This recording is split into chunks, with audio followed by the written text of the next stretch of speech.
저는 오늘 거드린 부분 말씀을 가지고 르호봇의 축복이 같은 제목으로 하나님의 말씀을 증거하도록 하겠습니다. 제가 요즘에 읽고 있는 책이 있습니다. 케냐 선교사 출신 최상원 목사님, 지금은 화양감리교회 다니시는 최상원 목사님이 쓰신 기도는 사라지지 않는다라고 하는 제가 지금 책을 읽고 있습니다. 그 책에 나오는 내용 중에 일부입니다. 이 목사님이 이제 신학대학교에 들어가셔서 이제 군목을 준비합니다. 여러분 그 신학대학교는 군목 제도가 있어 시험을 보면 장교로 갈 수가 있습니다. 근데 당연히 시험에 합격할 줄 알았는데 필기는 통과했는데 면접에서 학생 운동에 참석했다는 이유로 면접에서 탈락이 됩니다. 너무 실망을 했습니다. 그래서 이제 군종이라고 하는 것이 있습니다. 이제 일반 병입니다. 그래서 이제 군종을 선택했는데 이제 군종은 당연히 될 줄 알았겠죠. 보통 이제 신학생들은 되게 이제 군종을 하거든요. 근데 그 군종도 탈락을 한 겁니다. 여러분 사람이요 당연히 될 줄 알고 있다가 실패하게 되면 그 실망이 더 크게 됩니다. 근데 더군다나 이분이 이제 여러 가지 이제 특기병이 있는데 저는 이제 일반 병이고 소총부대원. 이분이 이제 공병대로 배치가 된 겁니다.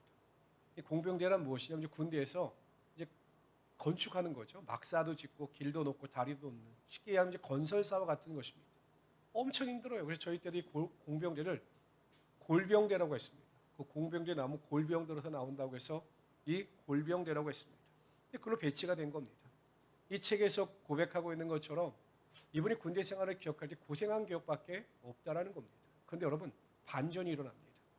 이분이 1991년도에 케냐의 선교사로 이제 사명을 받고 떠나가게 되는데 케냐에 가보니까 교회 상황이 너무 안 좋은 겁니다. 교회 건물보다 다 오래되고 낙후가 되는 거죠. 그래서 교회를 다시 건축해야 되는데 여러분 생각해 보십시오. 우리나라는 뭐 건축 재료도 뭐 풍성하고 또 일할 사람도 많은데 케냐는 이제 재료도 부족하고 사람도 부족한 것 아니겠습니까? 이분이 어디 출신이라고요? 공병대 출신이니까 이 교회 하나 건축하는 그렇게 어려운 일이 아니었습니다. 그때 깨달은 거죠. 아, 하나님께서 20년 전에, 수십 년 전에 나를 그곳으로 보내신 이유가 있구나.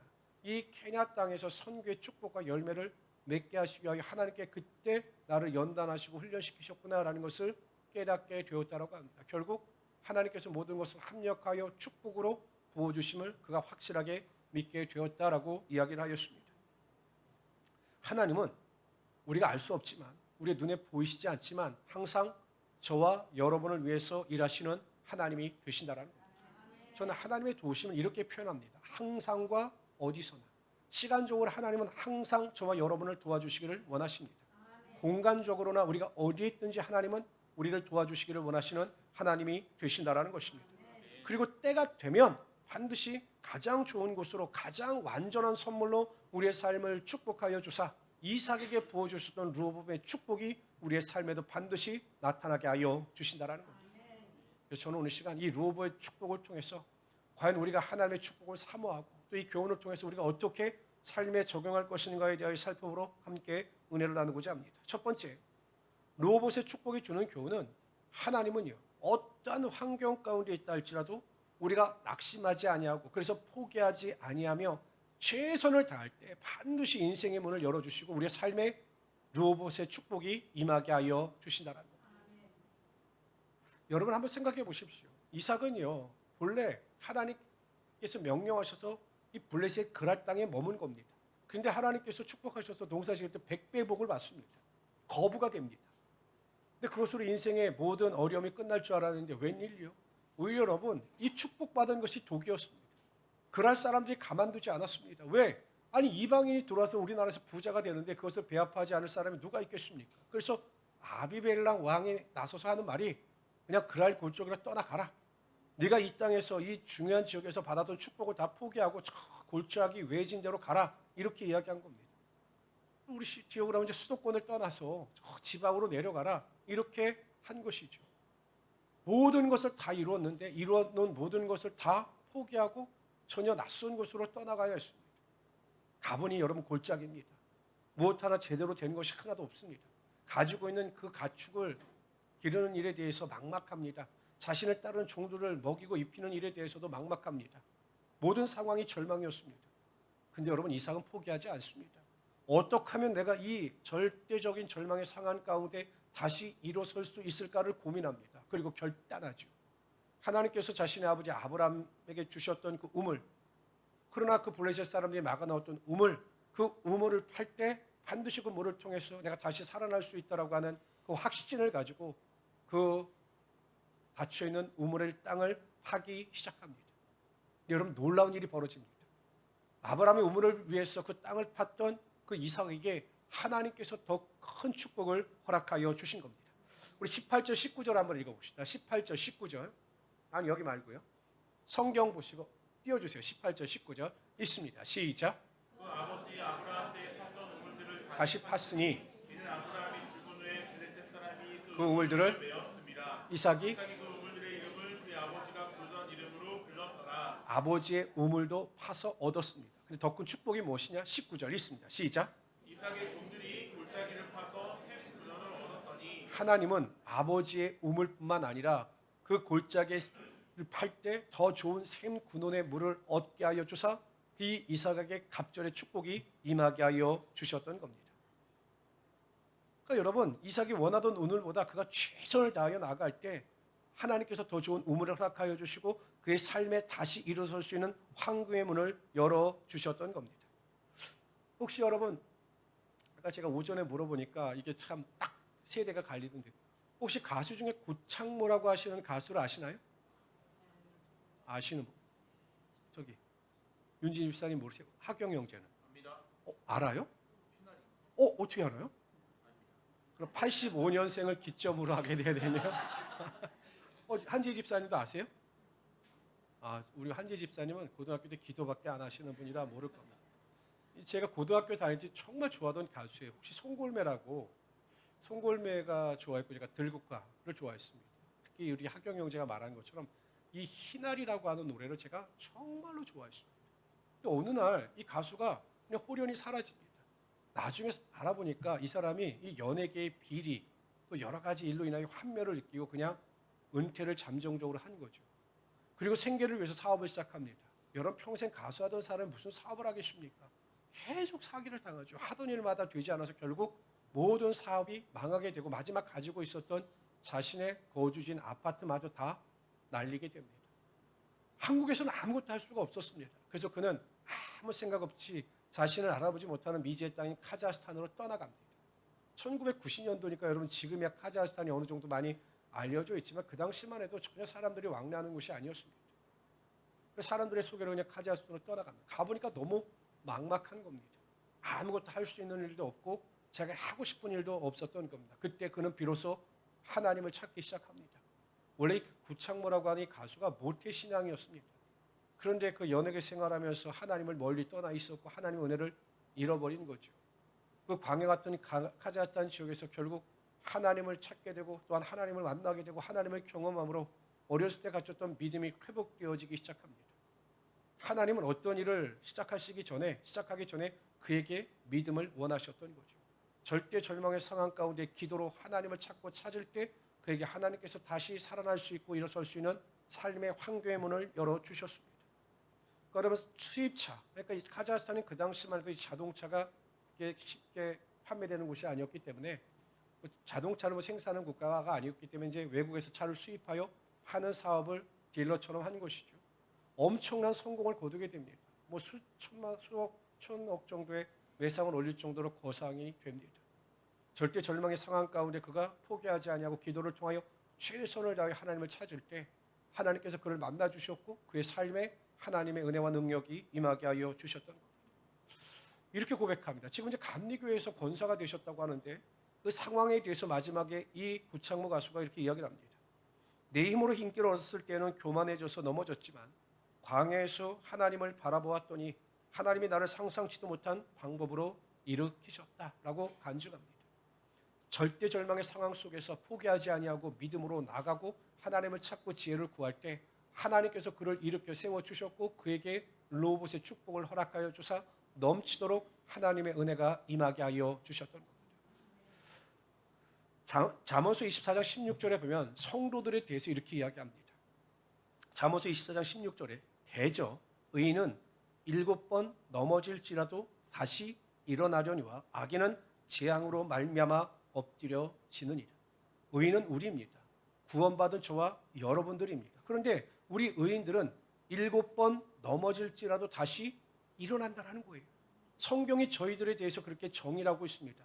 예수 믿는 성도들, 구원 얻은 성도들은 그냥 넘어지면 엎드려지고 인생의 실패자로 남는 것이 아니라 7번 넘어져도, 이거 7번은 여러분 완전수입니다. 딱 7번이 아니라 계속 넘어져도 다시 일어날 수 있다는 겁니다. 계속 실패해도 다시 성공의 자리로 나아갈 수 있다는 겁니다. 왜 잠언수에서 이렇게 말씀하고 있느냐? 우리가 엎드러지지 아니하고 넘어져도 쓰러져도 다시 일어설 수 있는 은혜가 어디에 있느냐? 시편 37편 24절에 이렇게 말씀하십니다. 그는 넘어지나, 예수 믿는 성도들 넘어집니다. 여러분 생각해 보십시오. 여러분 시험을 당하고 환난을 당할 때 그럼에도 불구하고 여전히 믿음 안에서 기뻐하고 즐거워하는 성도들 계십니까? 막 삶이 어려워집니다. 그래도 그 마음속에 절망이나 탄식이 밀려오지 아니하고 항상 하나님께 감사하고 기뻐하십니까? 그런 성도들 한번 손 들어보세요. 나는 고난이 와도요, 목사는 어려움이 와도요, 시험이 다가와도요, 저는 전혀 어렵지 않냐고 항상 기뻐하고 항상 감사합니다. 이런 성도들 한번 손 들어보세요. 맞아요. 제가 김혜숙 권사님은 인정합니다. 인정합니다. 저하고 우리 교회는 김혜숙 권사님하고 임재관 목사밖에 그럴 뿐이 없을 것 같아요. 인정은 합니다만은 넘어지면 저도 여러 번 목사하지만 정말 어려운 문제가 오고 큰 문제가 다가오면 잠시 약간 낙심합니다. 왜 이러시지? 도대체 왜 나한테 이렇게 하실까라고 하는 낙심이 올 때가 있어요. 이게 넘어지는 거죠. 잠깐 넘어질 수 있습니다. 그러나 엎드려져서 인생을 포기하거나 문제를 포기하지는 않습니다. 그 이유가 무엇이냐? 여호와께서 그의 손으로 붙드심이로다. 하나님께서 우리를 붙들어 주시기 때문에 우리는 엎드려지지 않아요. 넘어지나 다시 일어설 수 있는 것입니다. 반드시 하나님께서 우리를 붙들어 주시고 있기 때문에 우리는 절대 절망 속에서 인생을 포기하는 자들이 아닙니다. 그러므로 성도 여러분, 항상 우리가 믿어야 될 것은 항상 하나님께서 나와 함께 하시고 나를 붙잡고 계심을 믿으시기를 바랍니다. 그래서 우리가 최선을 다해야 될 것이 무엇이냐? 영적으로 어려움 가운데 절망 가운데 최선을 다해야 할 것이 무엇이냐? 제일 중요한 것이 기도입니다. 기도. 여러분 기도하는 일에 진심을 다하여 기도하시고 절망 가운데 기도하는 일에 최선을 다하셔서 기도하시면 반드시 일어설 수 있고 성공할 수 있는 하나님의 은혜와 능력이 다시 여러분 삶 가운데 임하게 될 것입니다. 이러한 믿음을 가지고 승리하며 살아갈 수 있는 우리 성도들이 되시기를 주님의 이름으로 축원합니다. 두 번째로요, 르호보스의 축복이 주는 교훈은 결국 하나님은 화평케 하는 자를 사용하셔서 그를 축복하신다는 사실입니다. 여러분 이삭이 열심히 우물을 팠습니다. 그랬더니 여러분 그랄 목자들이 와서 그 이삭의 목자들과 싸우면서 그 우물을 자신들의 것이라고 우기는 겁니다. 맞는 말일 수도 있죠. 왜냐하면 그 땅이 그랄 사람들의 땅이었기 때문에 이방인이 와서 우물을 팠는데 자신의 땅에서 우물이 나왔으니 자신의 소유권을 주장할 수 있습니다. 그러나 억지죠. 누가 수고했습니까? 이삭이 수고해서 그 우물을 판 겁니다. 근데 자신들의 것이다라고 그 우기고 그것을 빼앗으려고 하니 얼마나 원통한 일입니까? 그래서 그것을 에색이라고 하였습니다. 다툼이라고 하는 의미. 그래서 그것을 다 포기하고 떠나갑니다. 두 번째 우물을 팠습니다. 이번에도 하나님께서 함께하여 주셨는지 그곳에 또 우물이 나옵니다. 근데 그럴 사람들이 또 거기까지 쫓아옵니다. 또 자기 것이라고 고집을 부립니다. 말도 안 되는 말을 합니다. 보통 사람들 같으면 맞서고 싸웠을 텐데 이삭은 그것을 포기하고 내려놓습니다. 그리고 그것을 떠납니다. 그래서 그것을 신나라고 하였습니다. 대적함. 그들이 우리를 대적함으로 말미암아 내가 이 우물을 다 내려놓는다 이야기하고 그 우물을 포기합니다. 이해가 가십니까? 여러분 생각해 보십시오. 맨날 쉽게 설명하면 이런 거죠. 내 자신이 아니라 할지라도 만약에 여러분들이 자녀들이 학교에 가서 모든 일에 다 양보하고 자기 것을 다 내려놓고 주고 온다면 여러분들은 부모의 입장에서 보면 자녀들에게 뭐라고 말씀하시겠습니까? 아이고 잘했다. 아이고 그래. 너는 매일 양보하면서 살아야지. 누가 원하는 거 줘야지. 다투지 말아야지. 네가 항상 양보해야지. 이런 말을 하시겠습니까? 저 같으면 못할 것 같아. 야, 네 것도 주장해야지. 왜 바보같이 그렇게 당하고만 살아? 그건 아닌 것 같아. 전 이렇게 말할 것 같아요.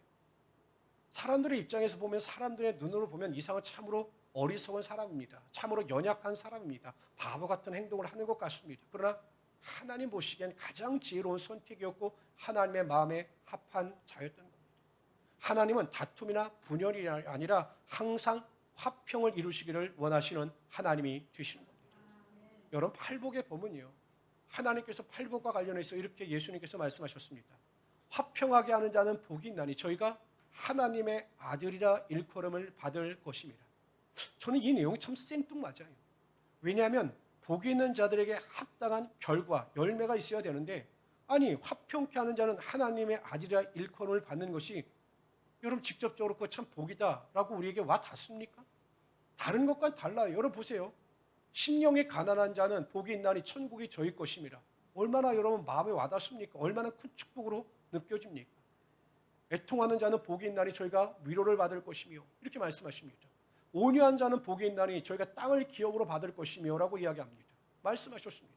근데 여러분 화평케 하는 자는 우리의 눈에 보이는 실질적인 복이 아니라 하나님의 아들이라 일컬음을 받을 것이다. 이렇게 예수님께서 말씀하셨습니다. 왜 화평케 하는 자, 화평하게 하는 자들에게만 하나님의 아들이라고 하는 그 복에 대해서 말씀하신 것일까요?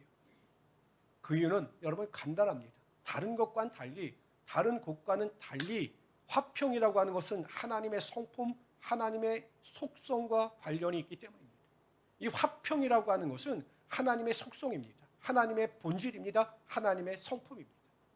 데살로니가전서 5장 23절에 보면 평강의 하나님이 친히 너희를 온전히 거룩하게 하시고 또 너희의 온 영과 혼과 몸이 우리 주 예수 그리스도께서 강림하실 때 흠없게 보존되기를 원합니다.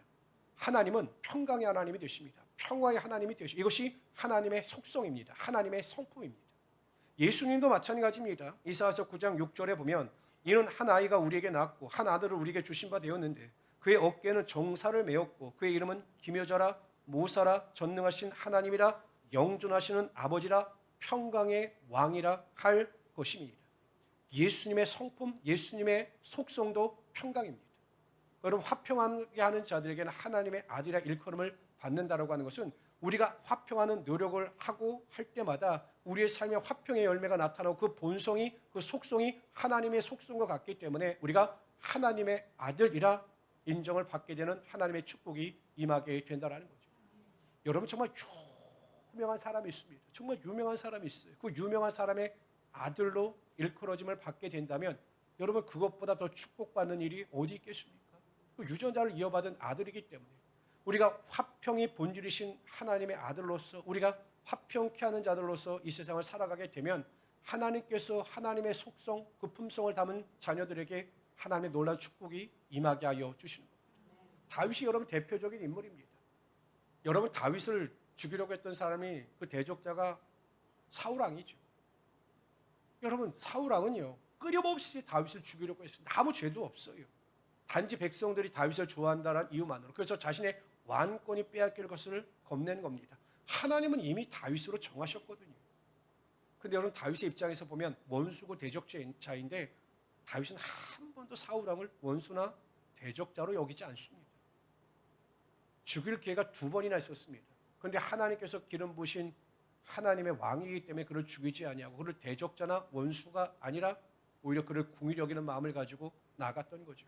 분열과 다툼이 아니라 하나님께서 주시는 그 화평을 통하여 어찌하든지 사울왕과 화평의 관계를 회복하고자 노력했던 겁니다. 나중에 사울왕이 죽어요. 블레셋과의 전쟁에서 죽습니다. 근데 여러분 얼마나 슬퍼합니까? 애도를 지어서 애가시를 지어서 부를 정도로 그만큼 슬퍼했습니다. 다윗은 화평케 하는 자였습니다. 그것이 하나님의 마음에 합한지라 하나님께서 그를 통해서 하나님의 영광이 나타나게 하여 주시고 화평케 하는 자의 그 삶을 통해서 하나님께서 강력한 왕으로 세워주셨던 겁니다. 로마서 12장 18절에 보면 할 수 있거든 너희로서는 모든 사람과 더불어 화목하라 라고 말씀하셨습니다. 할 수만 있거든 어찌하든지 분열과 다툼이나 분쟁이 아니라 모든 사람들과 화평과 화목을 이루어 나가라 라고 명령하신 겁니다. 그리고 화평을 이룬 자에게 하나님께서 반드시 그에 합당한 열매와 축복이 나타나게 하여 주시는 겁니다. 성도의 성숙도를 측정하는 방법은 다양합니다.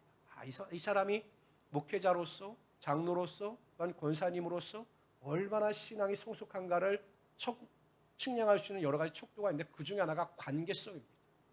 저는 이 관계성이 가장 중요하다고 봐요. 사람과의 관계성 속에서 어떻게 사람을 대하느냐를 보면 그 사람이 정말 신앙적으로 성숙했는지 성숙하지 않았는지를 알 수가 있다는 겁니다. 여러분 우리나라 유명한 목회자들 중에도요. 저도 많은 분들 좀 알지만 정말 부교육자들을 종처럼 생각하는 사람들이 많아요. 막 반말하고 하대하고 막 욕하고 폭력적으로 하는 분들이 정말로 많습니다. 저는 그런 분들이 아무리 큰 목회라고 뭐 다른 사람들에게 뭐 목회 잘한다 하지만 저는 하나님께서 기뻐하시지 않는다라고 봅니다. 꼭 일을 하면서 분열과 다툼을 일으키는 분들이 있습니다. 무슨 일만 하려고 하면 이 관계성이 약해서 항상 문제를 일으키고 넘어지고 쓰러지는 분들이 있습니다. 성숙하지 못하기 때문입니다. 성숙한 사람들은요, 어떠한 환경 가운데 있다 할지라도 화평을 이루어가는 은혜를 통해서 하나님께 영광 돌리게 되어 있습니다. 분열과 다툼이 있는 곳에 그 사람이 가기만 하면 모든 것이 하나가 되고 일치가 되고 항상 기뻐하고 잔치집 분위기를 만드는 것이 신앙적으로 성숙한 성도의 모습이라는 것입니다. 그리고 하나님은 그러한 자들을 기뻐 받으시고 그러한 자들의 삶을 통해서 하나님의 영광이 나타나게 하여 주십니다. 저는 우리 성도님들 한 분 한 분이 교회에서나 직장에서나 가정에서나 언제나 그러한 성도들이 되시기를 바랍니다. 이삭처럼 화평케 하는 그 믿음을 통해서 하나님의 놀라운 축복을 누리며 살아갈 수 있는 우리 귀한 성도들이 되시기를 주님의 이름으로 축원합니다.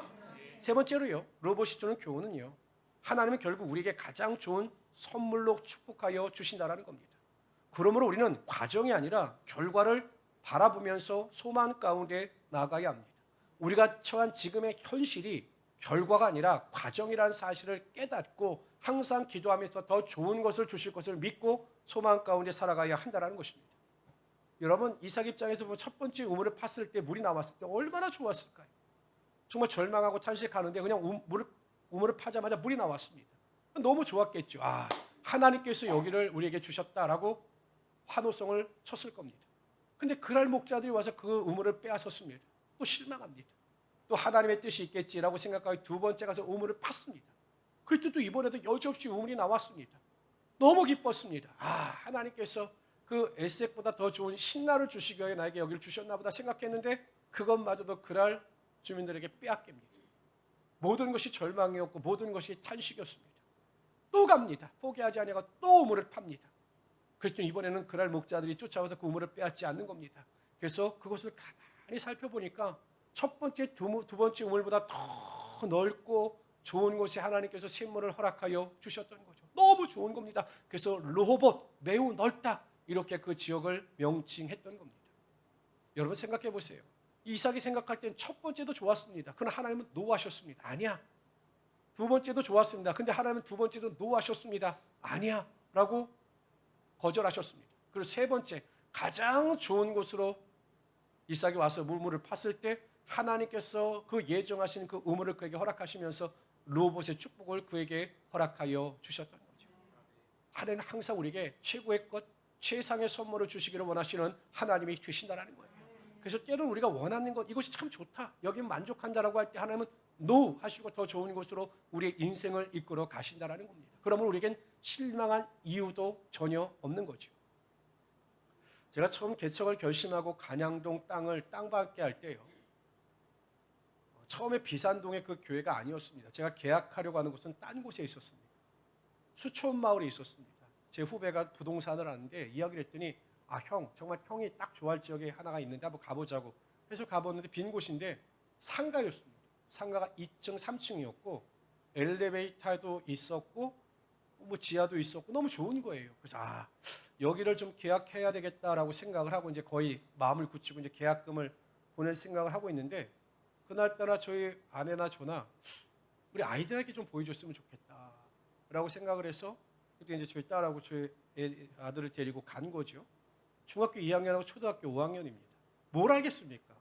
이상하게 아이들에게 보여줬으면 좋겠다라고 데리고 왔는데 아이들은 거기가 싫다라는 거예요. 나는 우리 좋아서 계약하는 둘이 아니라는 거예요.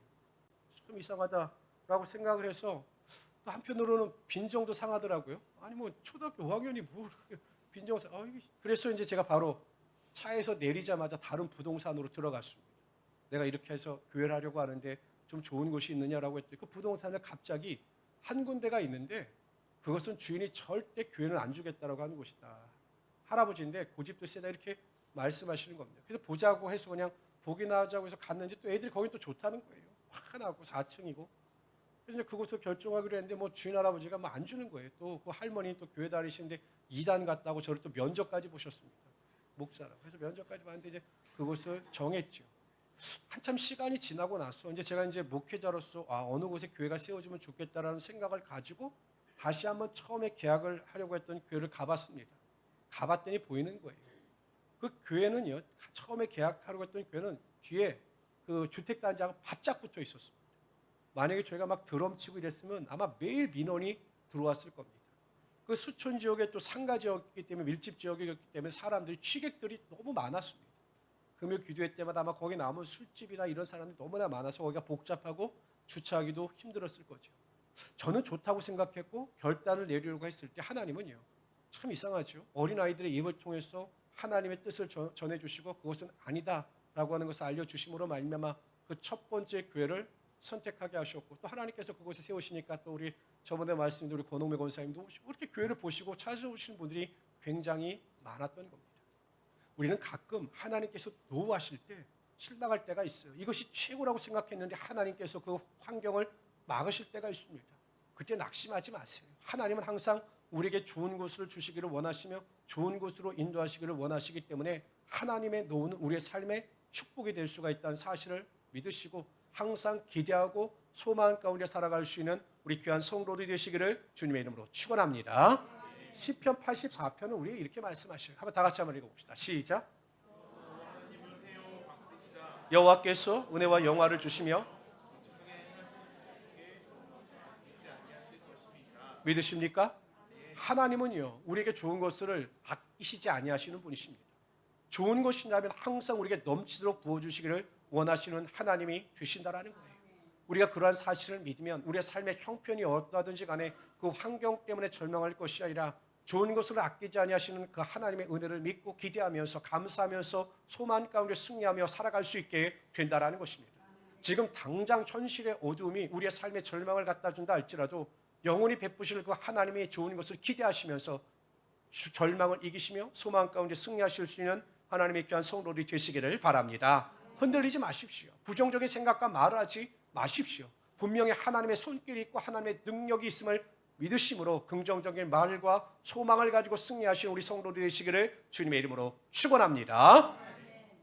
요한삼서 1장 2절에 보면 이런 말씀, 우리가 잘 아는 말씀입니다. 사랑하는 자여, 내 영혼이 잘된 같이 범사가 잘되고 강건하기를 내가 간구하노라.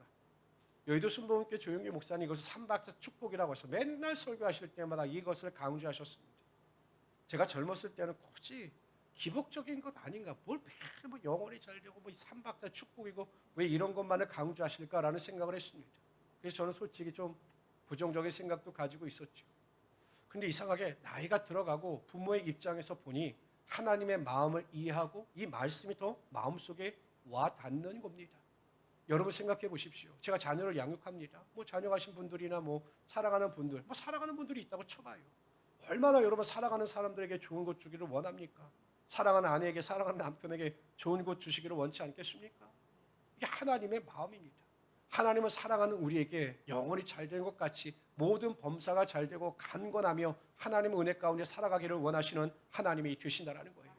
하나님께서 이삭에게 르호봇의 축복을 허락하신 것처럼 오늘을 살아가고 있는 저와 여러분에게도 고난과 환난 중에서 기대하며 살아감으로 르호봇의 축복을 맛보기를 원하시는 하나님이 되신다라는 겁니다. 오늘날의 이삭이 되기를 여러분들에게 원하신다라는 거예요. 지금 당장 어렵더라도 여러분 낙심하지 마십시오. 포기하지 마십시오. 실망하지 마십시오. 엎드려지지 마십시오. 우린 다시 일어설 수 있어야 하는 것입니다. 기도로 최선을 다하시기를 바랍니다. 예배로 최선을 다하시기를 바랍니다. 하나님이 주시는 지혜로 말미암아 여러분들에게 맡겨주신 일에 대하여 최선을 다하며 살아갈 수 있기를 바랍니다. 오늘 내가 할 수 있는 일이 무엇인가를 발견해야 그 일을 최선을 다하며 시작할 수 있기를 바랍니다. 그러면 르호봇의 축복이 여러분 삶 가운데 임하게 될 것입니다. 두 번째, 무슨 일이든지 분열이나 다툼은 하나님의 뜻이 아닙니다. 분열이나 다툼을 통하여 이기는 것은 하나님의 뜻이 아닙니다. 하나님은 항상 화평케 하는 자를 기다리시며 화평케 하는 자들에게 하나님의 복이 임하게 하여 주시는 겁니다. 하나님 나에게 그런 성품을 주셔서 어느 곳에 가든지 나는 화평케 하는 자가 되게 하여 주시옵소서. 세 번째, 항상 무슨 일이 잘 될 것을 믿고 불평과 원망이 아니라 남의 탓이 아니라 긍정적인 소망과 기대를 가지고 내일을 기대하시면서 오늘을 소망 가운데 살아갈 수 있는 귀한 성도들이 되시기를 주님의 이름으로 축원합니다. 항상 기뻐할 수 있도록 그 믿음을 가지고 주님 안에서 매일 전진해 나가는 우리 귀한 성도들이 되시기를 주님의 이름으로 축원합니다. 조시 하나님, 오늘도 하나님께서 우리를 사랑하여 주사 귀한 은혜와 능력과